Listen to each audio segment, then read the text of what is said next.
సరే ఇవన్నీ వద్దు, ఒక స్మాల్ బడ్జెట్ ఫిల్మ్, చాలా చిన్న బడ్జెట్లో ప్లాన్ చేశాను. అప్పుడు ఒక 38 lakhsలో నీకోసం అనే సినిమా, అది కంప్లీట్ చేయడానికి 1.5 year పట్టిందండి. అంటే ఒక 5-6 ప్రొడ్యూసర్లు దానికే.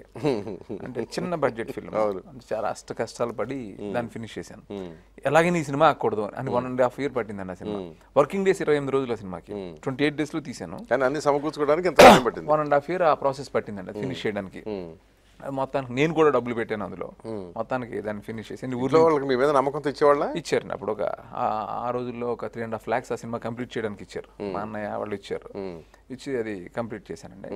కంప్లీట్ చేసిన తర్వాత రామోజీరావు గారు ఆ సినిమా చూసి ఆయనకు నచ్చి ఆ సినిమాని అవుట్ రేట్ కొని రిలీజ్ చేశారు. గ్రాండ్ రిలీజ్ ఇచ్చారు ఆ సినిమాకి. అది ఆ బడ్జెట్కి వర్కౌట్ అయింది. బట్ క్రిటికల్గా బాగా అక్లైమ్డ్ ఫిల్మ్ అండి. 7 నంది అవార్డులు వచ్చినాయి. అది చూసి అయినప్పుడు ఆనందం సినిమా ఇచ్చారు. అది సూపర్ హిట్ అయిందండి. ఇంకా అక్కడి నుంచి అలా ప్రాసెస్. సో ఆయన ఫస్ట్ లిఫ్ట్ ఇచ్చినట్టు వర్చువల్. అవును, రామోజీరావు సినిమా రిలీజ్ అవడానికి ఉపయోగపడ్డారు. అవునండి, సినిమా రిలీజ్ అవ్వడానికి ఆయనే కారణం. నాకు కష్టమే ఫస్ట్ కూడా అటాక్ అయ్యేదేమో. అంతేగాని రిలీజ్ అంతేగాని ఆయన చేకూస్తూ ఉండకపోతే అది అందులో స్టార్ కాస్ట్ లేదు. నంది అవార్డులు వచ్చినాయి అంటే కమర్షియల్ గా పెద్ద హిట్ అవ్వదు.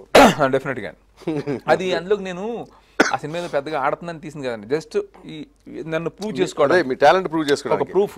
సినిమా ఎట్లానే కూడా ఇలా తీస్తాడు సినిమా. అది యాక్చువల్గా అది నాగార్జున గారు అప్పట్లో చూసే సినిమా బిఫోర్ రిలీజే నాకు డైరెక్షన్ ఆఫర్ చేశారు. ఆ సినిమా చూశాను, అంత బాగా తీసావు అని చెప్పేసి ఆయన ఆఫర్ చేశారు. అలా నాకు ఆ సినిమా ఉపయోగపడింది. రామోజీరావుకి ఆ సినిమా బాగా నచ్చి అది కమర్షియల్గా పెద్ద వర్కౌట్ అవుతుందని ముందే చెప్పారు, రిలీజ్ ముందే చెప్పారు.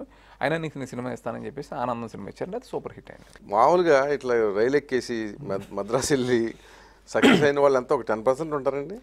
ఇంకా తక్కువ ఉంటారు కదా, 1% 2% ఉంటారు. అవునండి, మిగతా వాళ్ళంతా సెలబాల్లాగా మాడిపోవడం బాధగా అనిపిస్తుంటుంది చూస్తుంటే. అందరూ అదే ఆశలతో వస్తాం కదండి పాపం చాలా మంది. అంటే ఏమిటి అసలు, అంటే ఏమి గమ్యం లేకుండా ప్రయాణం చేయటం కదా. అంతేనండి, అంటే you have to take a chance అండి. అంతే. ఇప్పుడు మీరు చెన్నై ఎక్కే ముందు మీకు సినిమా ఇండస్ట్రీ గురించి ఏం తెలియదు. అక్కడ తాడు బొంగరం లేదు అసలు. ఒకరు తెలిసిన వాడు ఒకడు లేడు. అసలు డైరెక్షన్ విభాగం అంటే ఏమిటో తెలియదు కదా. ఏదో ఒక ఇంట్రెస్ట్ తప్ప, పిచ్చి నమ్మకం అంతే.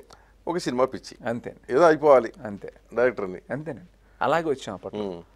సో దీన్ని బట్టి ఏంటి అంటే ఒక లక్ అనేది అల్టిమేటా అనిపిస్తుంటుంది నిజంగా. మన హార్డ్ వర్క్ ఖచ్చితంగా ఎక్కడైనా ఉండాలండి. అది అఫ్ కోర్స్ ఉండాలండి. దాంతోపాటు అదృష్టం కూడా తోడైతేనే మనకి ఒక పొజిషన్ వస్తుందని నమ్ముతాను నేను. ఇప్పుడు మీ కాంటెంపరీ డైరెక్టర్లు ఉన్నారు కదా, ఇప్పుడు ఈ మధ్య కాలంలో ఇట్లు సాధిస్తున్నాం మీ బ్యాచ్ ఏజ్ గ్రూప్ వాళ్ళు ఆల్మోస్ట్ అందరూ కూడా ఇదే బ్యాక్గ్రౌండ్. అంతేనండి, అందరూ కూడా ఆల్మోస్ట్. ఒక ఏడాది 2 ఏళ్ళ పాటు ఏడుపులు, ఆకలి కేకలు. అవునండి కదా. అవునండి, ఆకలి రాజ్యం పాటలు పాడుకునే వాళ్ళ అంటే అండి ఏదో ఒక జరుగుద్ది ఒక రోజు.